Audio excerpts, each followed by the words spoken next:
થી બનાવો ફ્રેન્ડ્સ જલેબી, જે ફક્ત 10 મિનિટમાં બનીને તૈયાર થઈ જશે. હાથો લાવવાની ઝંઝટ નથી, દહીં સોડા કંઈ જ ઉમેરવાની જરૂર નથી.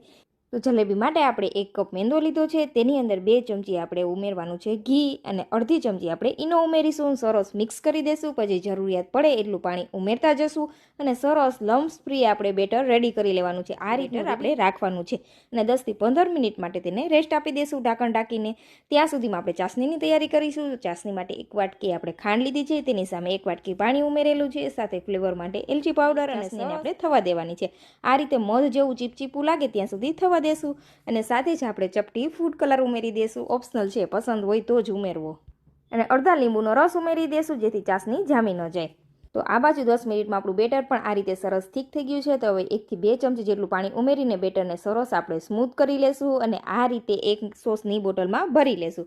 પછી જલેબી તમે ઘીમાં બનાવવા માંગતા હોય તો ઘીમાં અથવા તેલમાં આ રીતે તળી શકો છો. જો તમને આમ જલેબી નથી ભાવતું તો ઝારા ઉપર બેટર ઉમેરીને પણ તમે ડાયરેક્ટ તેલમાં ઝારો ફ્રાય કરીને તે રીતે પણ જલેબી બનાવી શકો છો, જે આપણે આગળ બતાવેલું તે રીતના. હવે જલેબી તમારે જેટલી ક્રિસ્પી જોઈએ તે રીતે તમારે તળી લેવાની અને તરત જ ગરમ જલેબીને આપણે આ રીતે ચાસણીમાં ડીપ કરીને એક ઝારા ઉપર કાઢી લેશું, જેથી વધારાની ચાસણી બધી આ રીતે અલગ થઈ જાય. તો તૈયાર છે આપણી ઇન્સ્ટન્ટ 10 મિનિટમાં બની જતી જલેબીની રેસીપી.